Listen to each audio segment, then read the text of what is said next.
இது தென்னை மரம் பார்த்தீங்கன்னா மட்டை பார்த்துங்க அப்படியே சிலுக்குது. அப்படியே நீங்கள் அங்கே இருக்க அந்த சைடுக்கு இருக்கும், இதுக்கு டிஃப்ரெண்ட் தெரியுது பாருங்கள் உங்களுக்கு. மரம் சிலுக்குது.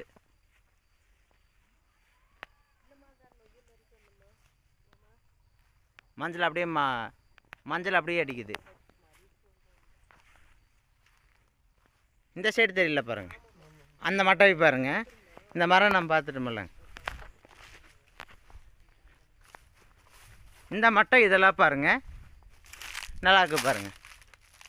தெரியுதுங்களா எந்த அளவுக்கு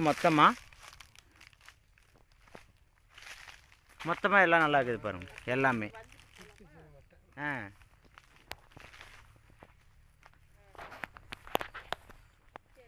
இயற்கை முறையில் பார்த்தீங்கன்னா மட்டை செருக்கிறதுக்கும் நம்ம கிட்ட உரம் இருக்குது.